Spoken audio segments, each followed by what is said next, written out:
Hi everyone, welcome to our YouTube channel general studies for government jobs, যেখানে তোমাদের আমরা railway group D previous year math class করছিলাম, যার আজকে class number 38, যেখানে আমরা 11 ডিসেম্বর 2018 সেকেন্ড শিফটের অঙ্ক নিয়ে আলোচনা করব। এর আগেও আমাদের 37টি ক্লাস হয়ে গেছে, যেখানে আমরা বিভিন্ন শিফটের বিভিন্ন ডেটের কোয়েশ্চেন্স নিয়ে আলোচনা করেছি। অনেকগুলি ক্লাস হয়ে গেছে, এবার তোমরা প্রায় কমনই পেয়ে যাবে বা পেয়ে যাচ্ছ। এখনো যদি অনেকগুলো বাকি আছে, তবুও তোমরা যেগুলো যারা এখনো পিছনের ভিডিওগুলো দেখোনি, এই ভিডিওর ডেসক্রিপশন বক্সে তার লিঙ্ক, প্লেলিস্ট লিঙ্ক দেওয়া থাকবে, সেখান থেকে তোমরা দেখে নিতে পারবে। যারা যারা এখনো Telegram channel Jobs Academy, Facebook page Jobs Academy এবং Facebook group general studies for government জবসে জয়েন হওনি, প্রত্যেকটি লিঙ্ক ডেসক্রিপশন বক্সে দেওয়া আছে, সেখান থেকে তোমরা জয়েন হয়ে যাও। সেখানে ভিডিও রিলেটেড ইনফরমেশন এবং পিডিএফ তোমরা পেয়ে যাবে। প্রথম অঙ্ক দেখো কি রয়েছে। সর্বোচ্চ 4 অঙ্কের সংখ্যাটি নির্ণয় করুন, যা 6, 9, 12, 13 এবং 15 দিয়ে যথাযথভাবে বিভাজ্য। অর্থাৎ আমরা জানি এটা নিয়ম কি করে করতে হয়, যে সর্বোচ্চ সংখ্যা যদি বলে থাকে তাহলে আমাদেরকে সর্বোচ্চ 4 অঙ্কের সংখ্যা, তো 4 অঙ্কের সংখ্যার কাছাকাছি কোন সংখ্যাটি যেটি 6, 9, 12, 13 এবং 15 দ্বারা বিভাজ্য। তার নিয়ম হচ্ছে কি, যে এই 6, 9, 12, 13 এবং 15 লসাগু করা। ঠিক আছে, 6, 9, 12, 13 এবং 15 লসাগু বা এলসিএম করা। প্রথমে এটা বলে নিই, তারপর আর একটা বলছি, যেটা 3 দিয়ে যাবে। 3, 2, 3, 4, 13, 5, আর একটা 2 দিয়ে যাবে। 2, 1, 2, 13, 5 এবং লসাগু হবে 3 × 2 × 3 × 2 × 13 × 5, বা এখানে 3, 2, 3, 2 36 আর 65, মানে 36 × 65। গুণ করলে আমরা কত পাবো? গুণ করলে আমরা পাবো 2340। তাহলে এদের লসাগু হচ্ছে 2340। এবার আমাদের কাজ কি থাকে, যে 4 অঙ্কের বৃহত্তম সংখ্যা যেটা 4টে 9 বা 9999, তাকে 2340 দিয়ে ভাগ করতে হয়।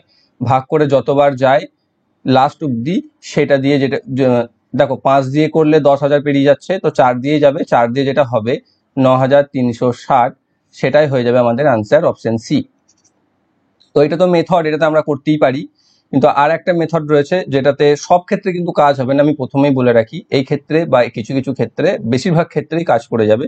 যে এখানে তোমাকে যে ইউনিটগুলো বা সংখ্যাগুলো দিয়েছে, দেখো 6, 9, 12, 13, 15, এখানকার মধ্যে একটা সংখ্যা যেটা রয়েছে সেটা দেখো একটা মৌলিক সংখ্যা 13, যেটা কিন্তু কোনো কিছু দিয়ে ভাগ যাচ্ছে না। এখানে দেখতে পাচ্ছ প্রত্যেকটা লাইনে 13ই থেকে গেছে। তার মানে লসাগু হোক চাই সেই বৃহত্তম সংখ্যা যেটিকে ভাগ যাবে বলেছে, সেটা 13 দ্বারা কিন্তু বিভাজ্য হতেই হবে, তাই না? 15, 12, 9, 6 সবগুলো দ্বারাই হতে হবে, কিন্তু 13 দ্বারা বিভাজ্য হতেই হবে। তো সেইটা দিয়ে তুমি সবার ফার্স্টে চেক করবে, 6, 9, 12, 15 বাদ দিয়ে। ঠিক আছে, দেখো 13 দিয়ে তুমি যদি চেক করো 9240-কে, এটা কিন্তু ভাগ যাবে না। ঠিক আছে, 9100-কে ভাগ যাবে 700 দিয়ে। ঠিক আছে, 9300-কেও যাবে 720 দিয়ে, আর এটাকেও কিন্তু যাবে না। এবার এখানে কি বলেছে? সর্বোচ্চ সংখ্যা বলেছে, তাই কোনটা হবে? 9100-র পরেও দেখো এখানে 9360 যেটা রয়েছে সেটা যাচ্ছে, তো সেটা বৃহত্তম, সেটা হচ্ছে সঠিক উত্তর। 9360 অপশন সি তে যাবে। কিন্তু বারবার বলছি, এই মেথডটা সব ক্ষেত্রে হবে না, কিন্তু বেশিরভাগ ক্ষেত্রে এই কারণেই দেওয়া থাকে এরকম একটা ডিজিট যেটা ডিভিজিবল নয়, সেরকম, যাতে তুমি শখে বা শর্টে অঙ্কটিকে করতে পারো। না হলে তোমাকে মেথড যেটা বললাম আমি, লসাগু করতে হবে। লসাগুকে দেখতে হবে যে 4 অঙ্কের বৃহত্তম সংখ্যার কাছাকাছি কতটা অবধি যেতে পারছে, যেটা যেতে পারছে সেটাই হচ্ছে আনসার, যেটা হচ্ছে 9360। নেক্সট অঙ্ক কি রয়েছে? একটি ট্যাঙ্কে 2টি পাইপ আছে। পাইপ এম ট্যাঙ্কটিকে ভরাট করছে এবং পাইপ এন ট্যাঙ্কটিকে খালি করছে। যদি পাইপ এম এককভাবে 45 ঘন্টায় ট্যাঙ্কটিকে সম্পূর্ণভাবে ভর্তি করতে পারে এবং এন 90 ঘন্টায় ভরা ট্যাঙ্কটি খালি করতে পারে, তবে একটি অর্ধেক খালি ট্যাঙ্ক পূর্ণ করতে কত ঘন্টা সময় লাগবে? মোদ্দা কথাটা কি, যে একটি ট্যাঙ্ক আছে যেখানে দুটো পাইপ আছে, একটা হচ্ছে এম, একটা হচ্ছে এন। এম হচ্ছে ইনলেট পাইপ, এন হচ্ছে আউটলেট পাইপ। এম কি করে? 45 ঘন্টায় ফুল করতে পারে, আর এন কি করতে পারে? 90 ঘন্টায় খালি করতে পারে। এবার অলরেডি অর্ধেক ভর্তি আছে ট্যাঙ্কটি, সেই সময় ওই দুটি নলকি চললে কতক্ষণ সময় লাগবে বাকিটি ভর্তি হতে? এটা আমাকে বার করতে হবে। তাহলে এখানে কি বলেছে? এম বলেছে 45 ঘন্টায় ভর্তি করে দেয়, আর এন বলেছে 90 ঘন্টায় খালি করে দেয়। তো এদের এলসিএম করে আমি টোটাল ট্যাঙ্ক ক্যাপাসিটি যেটা পেয়ে যাচ্ছি 90 ইউনিট। ঠিক আছে, 90 ইউনিট। এবার কি করছে? এম প্রতি ঘন্টাতে কি করছে? 2 ইউনিট করে ভরছে, আর এন কি করছে? প্রতি ঘন্টায় 1 ইউনিট করে খালি করছে। এটা মাইনাস, এটা প্লাস। তাহলে এই দুটোই তো একসাথে চলছে বলেছে, দেখো ভরাট করছে বলেছে, এ খালি করছে বলেছে, মানে দুটোই একসাথে চলছে। তাহলে m প্লাস n একসাথে কি করছে প্রতি ঘন্টায় +2 - 1, মানে হচ্ছে +1 করে ভর্তি হচ্ছে বা 1 ইউনিট করে ভর্তি হচ্ছে। এবার কি বলেছে, অর্ধেক খালি ট্যাঙ্কি, ঠিক আছে, মানে অর্ধেক কিন্তু ভর্তি আছে। তাহলে টোটাল ক্যাপাসিটি যদি 90 ইউনিট হয়, তাহলে অর্ধেক ভর্তি হলে কত থাকবে বাকি আর? তাহলে এটা সিম্পল মুখে মুখে করে যাচ্ছ, তাহলে 45 ইউনিট বাকি থাকবে। আমাকে আলটিমেটলি ভরতে হবে কত? 45 ইউনিট। প্রতি ঘন্টায় আমি ভরছি কত করে? 1 ইউনিট করে, তাহলে 1 দিয়ে ভাগ, তাহলে সময় পেয়ে যাচ্ছি আমি 45 ঘন্টা। প্রতি ঘন্টায় ভরছি 1 ইউনিট আর আমাকে ভরতে হবে 45 ইউনিট, তাহলে টাইম লাগবে 45 ঘন্টা। অপশন এ হচ্ছে এটি সঠিক উত্তর। নেক্সট অঙ্ক কি রয়েছে, একজন ব্যক্তি জানুয়ারি মাসে 300 গ্রাম ওজনের 4টি প্যাকেজ এবং ফেব্রুয়ারি মাসে 400 গ্রাম ওজনের 8টি প্যাকেজ পেয়েছিলেন। উভয় মাসের মধ্যে প্রাপ্ত সব প্যাকেজের গড় ওজন গ্রামে কত ছিল? ওকে, তো আমাকে কি করতে হবে? গড় বার করতে হবে, সিম্পল এভারেজ বার করতে হবে। যেটা কি রয়েছে, 300 গ্রাম ওজনের কটা প্যাকেট ছিল? 4টি, তাহলে গুণ করে দাও টোটাল ওজন 300 × 4। এর সাথে ছিল 400 গ্রাম ওজনের 8টি, মানে 400 × 8। তাহলে যদি সবগুলোকে যোগ করে দিই, তাহলে আমি টোটাল পেয়ে যাচ্ছি। আর টোটাল নাম্বার অফ প্যাকেট কতগুলো রয়েছে? এখানে রয়েছে 4টি, এখানে রয়েছে 8টি, মানে 4 + 8। তাহলে এখান থেকে আমি পাচ্ছি কি, 1200 প্লাস 3200 ডিভাইডেড বাই 12, যেখান থেকে আমি পাচ্ছি 4400 বাই 12। এটাকে ভাগ করলে আমি পাচ্ছি 3, 3 × 12 = 36, 8, 3, 6 × 12 = 72, 8 আবার 6 × 12 = 72, 8 দশমিক নামবে 6, 6, 6 বা এটাকে 6, 7 করে দিই আমরা। তাহলে অপশন বি হচ্ছে একটি সঠিক উত্তর। এত দূর যাওয়ার দরকারই নেই, প্রথমে 36 যখনই পেয়ে যাবে তখনই অ্যান্সার বুঝে যাবে যে 366.67 হচ্ছে সেই সব প্যাকেটগুলির গড় ওজন গ্রামে। নেক্সট অঙ্ক, সূর্যের অর্থের পরিমাণ রবির অর্থের পরিমাণের 4 গুণ, রবির অর্থের পরিমাণ আদিত্যের অর্থের পরিমাণের 16 গুণ, তাহলে সূর্যের অর্থের পরিমাণের সাথে আদিত্যের অর্থের পরিমাণের অনুপাত কত? ওকে, তাহলে সব থেকে কম কার? আদিত্যর, কারণ বলেছে সূর্যের হচ্ছে রবির থেকে 4 গুণ, আবার রবির হচ্ছে আদিত্যের 16 গুণ, তাহলে সব থেকে কম বেচারা আদিত্যের। তাহলে আদিত্যের যদি 1 হয়, এখানে লিখি, আদিত্যের যদি 1 হয় তাহলে রবির কত? 16 গুণ বলেছে, মানে 16। আবার রবির 4 গুণ বলেছে সূর্যের, সূর্যের হচ্ছে 4 গুণ, মানে 4 × 16 = 64। তাহলে আদিত্যের যদি 1 হয়, সূর্যের হচ্ছে 64। তাহলে সূর্যের অর্থের পরিমাণের সাথে আদিত্যের অর্থের পরিমাণের অনুপাত কত হবে? 64:1। Option D. নেক্সট অঙ্ক, এক প্রকার জার্মান সিলভারে কপার, জিঙ্ক ও নিকেলের অনুপাত 4:3:2। এই প্রকারের 54 কেজি ধাতুর মধ্যে কত কেজি জিঙ্ক যোগ করলে 2:5:1 এর একটি নতুন অনুপাত তৈরি হবে? তাহলে আমাদের এখানে টোটাল দেওয়া আছে কত? দেখো, এই জিনিসগুলো তোমরা অনেকবার করেছো, তাই আমি খুব বেশি ব্যাখ্যাতে যাচ্ছি না। আছে আমাদের 54 কেজি। সেই 54 কেজির মধ্যে কতটা কপার আছে, কতটা জিঙ্ক আছে, কতটা নিকেল আছে, সেটা এই অনুপাত থেকে আমি বার করতে পারি। সেটা আমি বার করে নিই। তাহলে প্রথমে আমি লিখি কপার।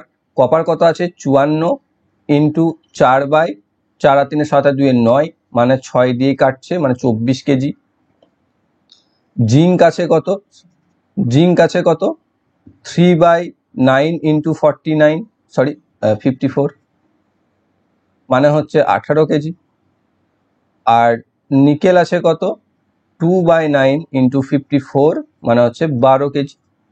তাহলে দেখো প্রত্যেকটা আমি পেয়ে যাচ্ছি। এবার কি বলেছে, কত কেজি জিঙ্ক যোগ করলে? আমি তো জিঙ্ক এখানে রয়েছে 18 কেজি, ধরে নাও এক্স যোগ করলাম, তখন অনুপাতটা কি হলো? দেখো এখানে কপার, জিঙ্ক আর নিকেলের 24:18 + x:12 এটা আসছে।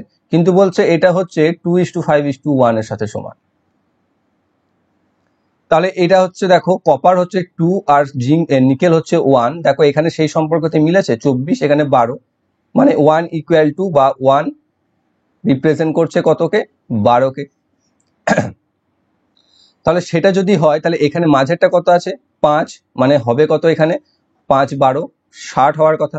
60 যদি হতে হয়, কিন্তু রয়েছে তো এখানে 18 + x, সরি, তাহলে 18 + x = হচ্ছে 60। তাহলে x = 60 - 18 = হচ্ছে 42 কেজি। তাহলে আমাকে কত জিঙ্ক মেশাতে হচ্ছে বা জিঙ্ক যোগ করছি আমি? 42 কেজি। অপশন সি হচ্ছে এটির সঠিক উত্তর। নেক্সট অঙ্ক, একটি ছেলে খাদের ধারে হাততালি দিয়ে 3 সেকেন্ড পরে তার প্রতিধ্বনি শুনতে পেল। যদি শব্দের গতি 346 মিটার প্রতি সেকেন্ড হয় তাহলে ছেলেটির থেকে খাদের দূরত্ব কতটা ছিল? সেম অঙ্ক তোমরা আগের ক্লাসে একটা পেয়েছিলে, যে এই একটা পর্বত, যেখানে থেকে কিছুটা দূর, সরি পর্বত বলছি, আগেরটাতে পর্বত ছিল বলে, যাই হোক, এখানে একটা খাদ আছে, ঠিক আছে, নিচেতে খাদ, আর তুমি এখানে দাঁড়িয়ে আছো। তো কি করছো, এখানে কথা বলার পর তুমি কোনো কথা বা হাততালি দিলে, হাততালিটা গেল খাদে, গিয়ে আবার ফিরে এলো, তুমি শুনলে 3 সেকেন্ড পর, যার জন্য টাইম লাগলো 3 সেকেন্ড, মানে যাচ্ছে একবার আবার ফিরে আসছে, টোটাল টাইম মানে দেখো একবার গেল একবার এলো। তাহলে একবার যেতে শুধু কত সময় লেগেছিল? 3 সেকেন্ডকে 2 দিয়ে ভাগ, মানে 3/2 সেকেন্ড। এবার সেটা হচ্ছে কি, প্রতি সেকেন্ডে শব্দের গতিবেগ হচ্ছে 346, তাহলে ডিস্টেন্স কত হবে? 346 ইন্টু 3/2, তাই তো, এইটা 346, হ্যাঁ, ভাগ করো এটাকে, 17 3,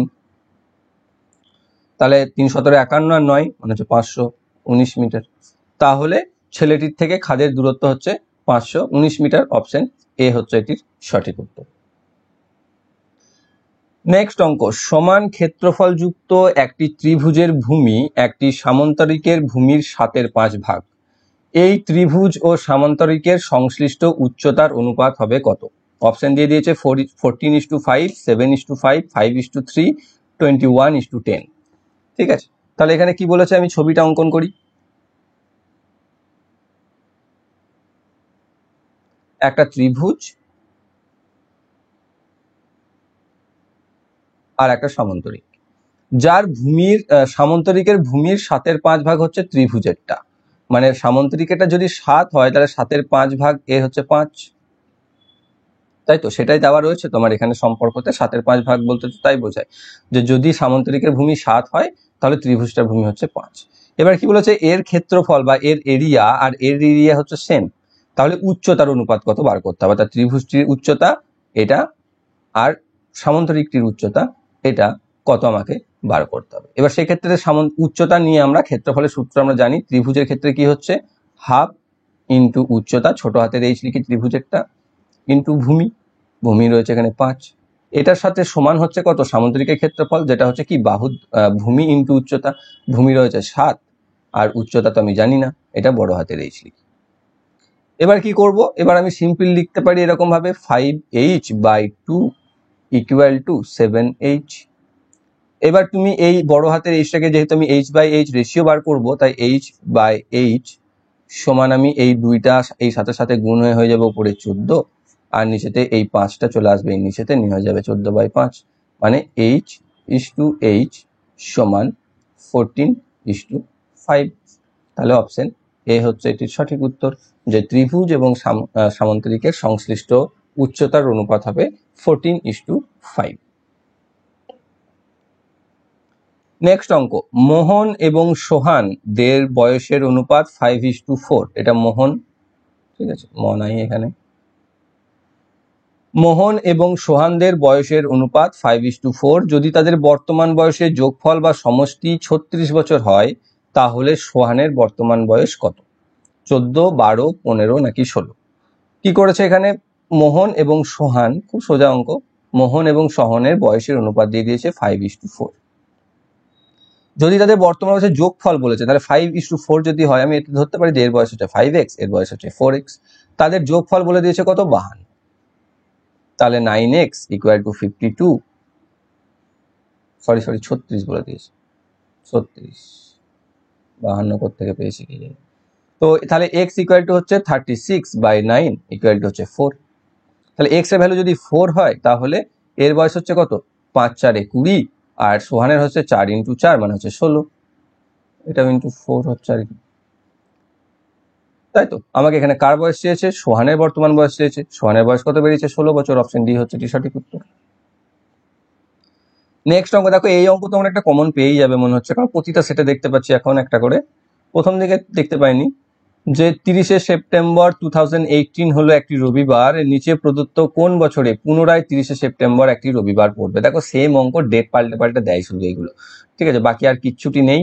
যারা যারা আগের দুটো ক্লাস, 2-3টে ক্লাস দেখেছো, তারা প্রত্যেকটা ক্লাসে একটা করে পেয়েছো এবং তারা খুব সহজেই এগুলো করে নেবে, কোনো সমস্যা নেই।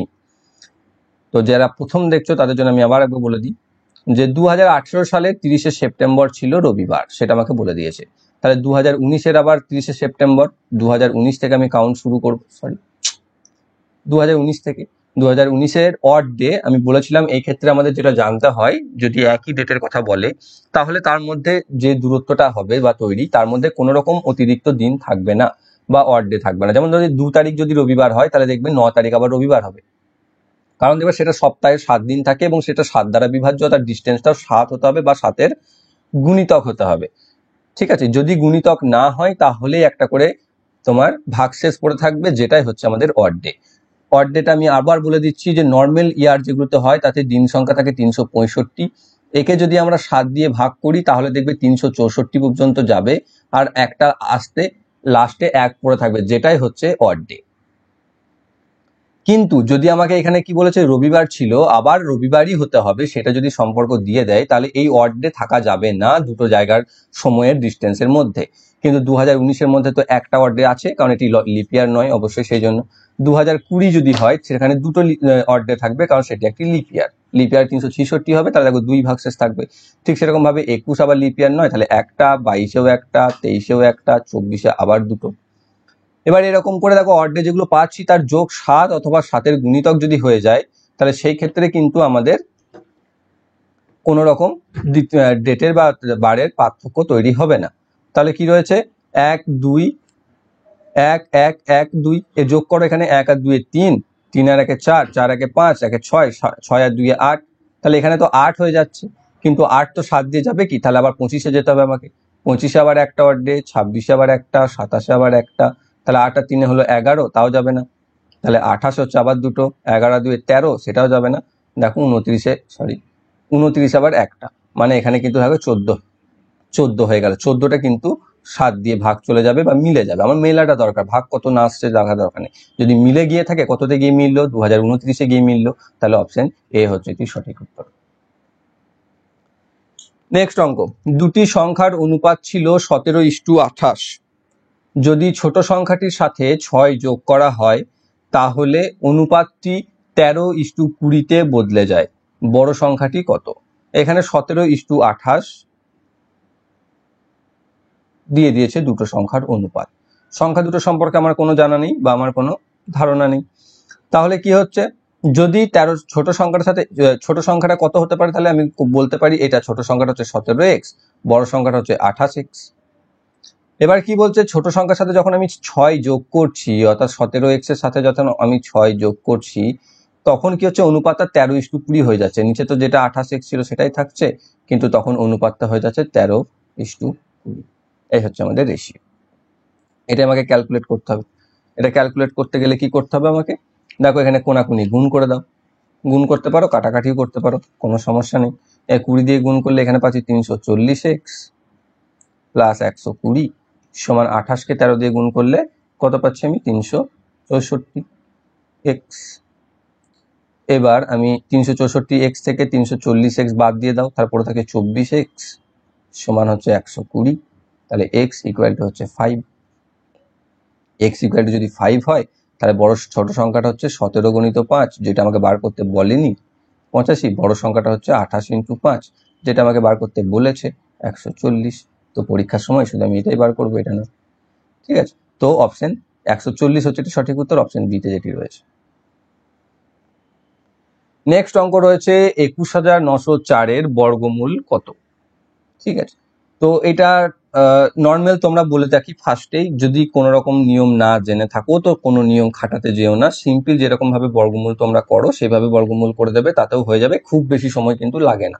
কারণ আমরা কি করতে যাই অনেক সময়, যেগুলোতে মেন মেথডেই আমাদের খুব বেশি সময় লাগে না, সেখানেও আমরা শর্ট ট্রিক্স লাগাতে যাই এবং সেখানে সেই শর্ট ট্রিক্স লাগাতে গিয়ে উল্টে ভুল করে চলে আসি, কারণ সেটিকে আমরা মনে রাখতে পারি না বা সেরকম ভাবে রপ্ত করতে পারি না। তাই তো সেই জন্য যারা যারা জানো না তারা করার কোনো প্রয়োজনই নেই, নর্মাল বর্গমূল যেভাবে করে সেভাবে বর্গমূল করে দেবে। এবার আমি বলে রাখি বর্গমূল করা ছাড়া আর কিভাবে করতে পারো। প্রথম হচ্ছে ইউনিট ডিজিট দেখে, যেটা রয়েছে 4। ঠিক আছে, ইউনিট ডিজিটে পড়ে আছে 4। 4 ইউনিট ডিজিট কি কি ক্ষেত্রে আসে দেখো, আমি বারবার বলেছিলাম 1 এর বর্গ হচ্ছে 1, 2 এর হচ্ছে 4, 3 এর হচ্ছে 9, 4 এর হচ্ছে 16, 5 এর হচ্ছে 25, 6 এর 36, 7 এর 49, 8 এর 64, 9 এর 81, এই পর্যন্ত নিলেই হবে। তাহলে 1 এর ক্ষেত্রে যে বর্গটা আসবে তার ইউনিট ডিজিট দেখো 1, 2 যদি থাকে তার বর্গ ইউনিট ডিজিট হচ্ছে 4। আমার এখানে ইউনিট ডিজিট কি আছে, 4 আছে, মানে সংখ্যাটা শেষে 2 থাকতে পারে, যেটা একটাতে রয়েছে, অপশন ডি তে রয়েছে। আর 4 কোথায় আছে ইউনিট ডিজিটে, দেখো এখানে একটা 64 ইউনিট ডিজিটে বা এককের ঘরে 4 আছে, তাহলে সেখানে কি ছিল, সংখ্যাটা শেষে 8 থাকতে পারে, যেটাও এখানে একটাতে আছে 8। তার মানে হতে পারে কি, এই দুটো হবে না, হতে পারে সি অথবা ডি, কিন্তু দুটো তো নয় উত্তর, একটা উত্তর। ওকে, তো আমার এর কাজ শেষ হয়ে গেল। এবার আমি দেখব এই 4 এর আগে লাস্ট প্রথম 3টে সংখ্যা কি আছে, 219। আর এখানে যে সংখ্যাটা রয়েছে সেখানে দেখো প্রথমে এই 2টাকে বাদ দিয়ে দাও, দিয়ে 15 রয়েছে, 15 বর্গ কত, 225। দেখো 225-এর থেকে এটা কম, মানে 19কে পেরিয়ে চলে গেল 225, মানে এটা হবে না। এখানে 14 14 196, যেটা দেখো 219-এর থেকে কম, মানে এটাই হচ্ছে আনসার। পেরিয়ে তো যেতে পারে না, কারণ 152-কে তুমি যদি বর্গ করো তাহলে সেটা 225 পেরিয়ে যাবে, মানে হাজারের ঘরে 22,000 হয়ে যাবে। তো এখানে তো 21,900 আছে বা 219 আছে, এখানে 225 হয়ে যাচ্ছে, পেরিয়ে যাচ্ছে। কিন্তু এখানে 14 14 196 পাচ্ছি, যেটা 219-এর থেকে নিচে রয়েছে বা কম। তো অপশন সি হচ্ছে এটি সঠিক উত্তর, যে 21,904-এর বর্গমূল হচ্ছে 148। এত দাগ দিলাম, অপশন ঢাকা পড়ে গেছে। নেক্সট অঙ্ক, 2 two the power 13 into 3 two the power 5 into 5 to the power cube বা 5 এর কিউব ইন্টু 7 টু দি পাওয়ার 6 এর কতগুলি গুণক হলো পূর্ণ ঘন সংখ্যা। এখানে টাইপিং মিস্টেক হয়েছে, পূর্ণ সংখ্যা নয়, পূর্ণ ঘন সংখ্যা। এরকম অঙ্ক আসে, ঠিক আছে, যে পূর্ণ বর্গ সংখ্যা নাকি পূর্ণ ঘন সংখ্যা কতগুলো, সেটা আমাকে বার করতে হয়। এবার দেখো এটা করার নিয়ম কি রকম, যে 2 টু দি পাওয়ার 13 রয়েছে না প্রথমটাতে, এখানে আমরা কিউব ভাবে আমরা কি কি করতে পারি, 1 2 টু দি পাওয়ার 0 করতে পারি, 1 2 টু দি পাওয়ার কিউব করতে পারি, 2 টু দি পাওয়ার 6 করতে পারি, 2 টু দি পাওয়ার 9 করতে পারি, 2 টু দি পাওয়ার 12 করতে পারি, বা 13-র আগে অবধি এত দূরগুলো আমি যেতে পারি ঘনক্ষেত্রে। তারপরে রয়েছে 3 টু দি পাওয়ার 5, সেক্ষেত্রে আমি কত কত যেতে পারি, 3 two the power 0, 3 two the পাওয়ার 3, আর তো আমি যেতে পারি না, কারণ তারপরে 6 যেটা 5-এর থেকে নিচে পড়ে আছে।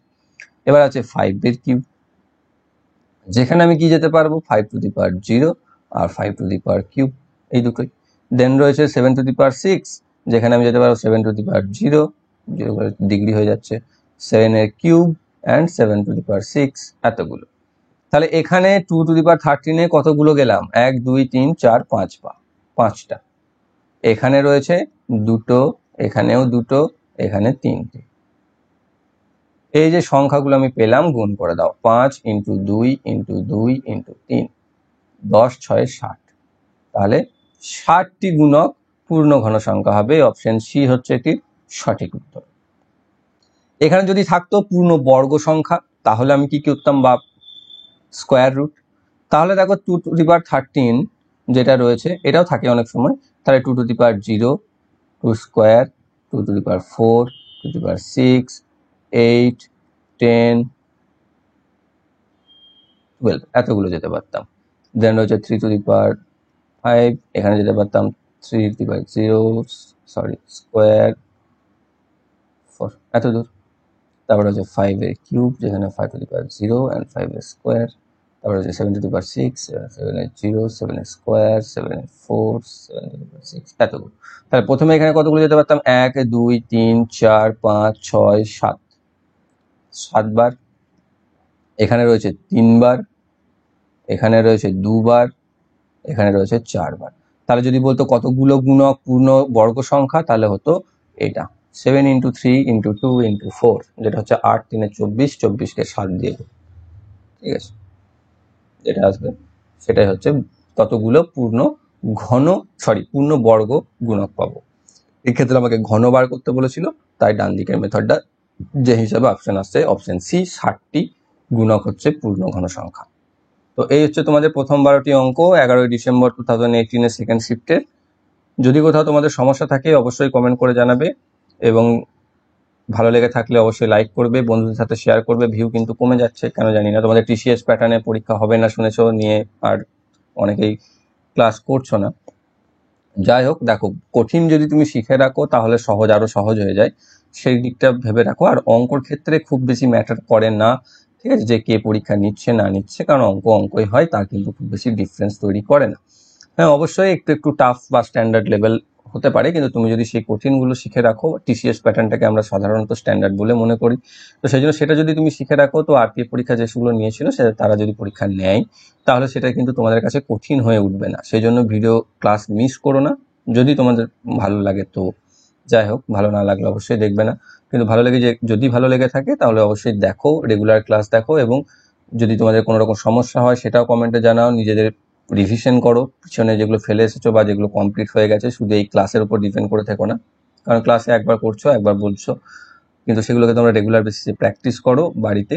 শুধু অঙ্ক নয়, তার বাইরে যে সাবজেক্টগুলো রয়েছে সেগুলোকে, তবেই কিন্তু সম্ভব, ঠিক আছে। মানে আমরা অনেক সময় সরকারকে বা অন্য কিছুকে গিল্ট করি বা তৈরি করে দিই যে চাকরি দিচ্ছে না, বেকার, এই তাই সেই অনেক কিছু বানাই আমরা কাহিনী, আমিও তোমাদের মতনই একজন। তো সেক্ষেত্রে সেটা না, তোমার যদি যোগ্যতা থাকে, মানছি করাপ্টেড থাকে কিছু না কিছু, ধরে নিলাম নেই সব স্বচ্ছ, তো তুমি যোগ্য হয়ে দেখাও, তাহলেই হয়ে যাবে। ওকে, তো সেই জন্য কিন্তু রেগুলার বেসিসে পড়াশোনাটা খুব জরুরি। যেটা আমরা করে থাকি কি, 5 দিন খুব মন দিয়ে করলাম, তো 6 দিনের বেলায় আর পারছি না, এরকম একটা হয়ে যায়। তো সেক্ষেত্রে রেগুলার বেসিসে ক্লাস দেখো, তোমাদের সমস্যাগুলো আমাদেরকে কমেন্ট করে জানাও, ঠিক আছে। টেলিগ্রামে চ্যানেলও আছে তোমাদের, সেখানেও তোমরা দেখেছি অনেক ম্যাথ করো, ঠিক আছে। তো যেটা খুব ভালো লাগে, এবং বন্ধুদের সাথে শেয়ার করে দেবে, তোমাদের মতো আরও যারা যারা রয়েছে, এবং যারা যারা চ্যানেলটি নতুন রয়েছে তারা চ্যানেলটিকে সাবস্ক্রাইব করে দেবে, এবং বেল আইকনটি অল প্রেস করে রাখবে, যাতে ভবিষ্যৎ ভিডিও নোটিফিকেশন সকলের আগে পেয়ে যাও। Thank you for watching.